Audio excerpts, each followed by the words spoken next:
It is the 25th anniversary of the Lange 1, and I'm here with Ben Clymer of Hodinkee.com to talk about the Lange 1 and A.Lange and Söhne in general. Yes, but let's sir. start with the Lange 1. Mm-hmm. Do you remember when you first became aware of this watch? I do. I was on my own at Hodinkee. It was me. It was a personal blog that I was doing off the side of my desk when I worked in an old industry that I will not name.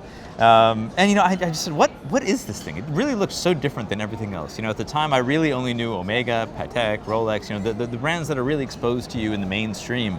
And then Lange 1 I saw online, and I said, wow, this really feels architectural. It feels geometric. It feels very different than a Rolex Submariner, which is really functional, And I remember thinking, wow, this is a different thing. And that is, of course, where I got into Lange in the first place, and ended up purchasing my first Lange 1, which is the Lange 1 Time Zone. That was my first Lange in general, used, from a dealer in the tri-state area. And that kind of set me off on a path of Lange 1 loving. We'll say. Okay, so it was the first step towards an addiction. Absolutely, yeah. I mean, at this point, I only have two Lange 1s, but in my opinion, they are the two supreme Lange 1s, and they are two watches that I will have in my collection for as long as I hope to. Good, yeah. Good. And you were you being polite when you said it was the first look at it was a startling look?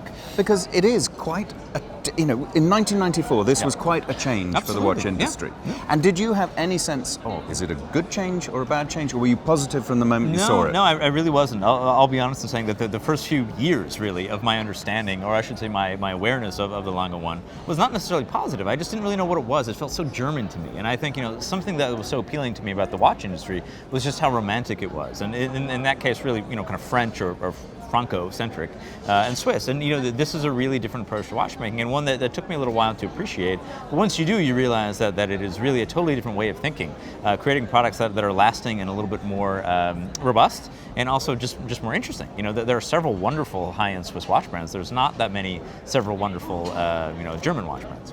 So you value its place in the watchmaking ecosystem. I think that the Lange 1 is really an icon, and that word is used too often in the watch space. And to be able to say without a shadow of a doubt that this is really an icon, and it only being a quarter century old, says a lot. And I don't think there's a single person in this convention hall that would argue with me there. It really is a very special watch that appeals to a very special kind of person, and it really is. It's a real sign of an understanding of a greater understanding of design. And also, I remember reading in Hodinkee.com that you founded that it's one of those watches that you can spot a mile off. Absolutely. Yeah, Why is that? It's just the first of all, the outsized date, the giant power reserve. It is such an asymmetrical look, and most watches are completely symmetrical, frankly. And this is purposefully not. And I think that when you see it on somebody's wrist, you realize what is that? That's not a normal watch. And what about the evolution of it? So it started in 1994 with that first collection. Mm-hmm. After that, you have kept an eye on it as it's evolved? Absolutely. What have you seen changing? Yeah, of course, there was the little Lange 1, there was the Grand Lange 1, there was the Time Zone. I've had almost all of them, in one way or another. I don't have them all currently, but I've experienced pretty much every variation of the Lange 1.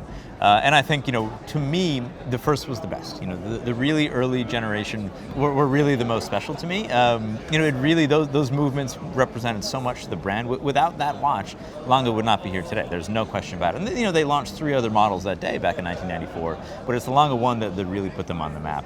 And where do you think the idea, where did it come from? Because it was, reading between the lines what you're saying, this was a brave decision. Oh, absolutely. Yeah, absolutely. I think, Walter Lange and Mr. Blumlein, who was there at the launch, I think they realized very quickly that, there was a dearth of Swiss watchmakers out there. The appetite was there, but it wasn't that strong. And, so you have Patek Philippe, you have Vacheron Constantin, you got Yves Jaeger, you have so many wonderful Swiss watch brands doing it in such a very particular Swiss way that to do something, to make an impact at all, it had to be really different.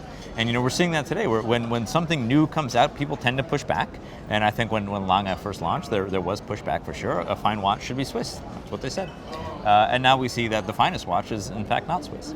That's a wonderful thing to say. Do you mean that? Every brand, can produce a wonderful example. They can produce a wonderful model that is great in any number of ways. But I think Lange has a way of of being uniformly excellent, and I mean that is, I think the quality, even at the lowest end pieces, even at the beginning, the Saxonia thins, is so much higher than almost any other watch brand in the world.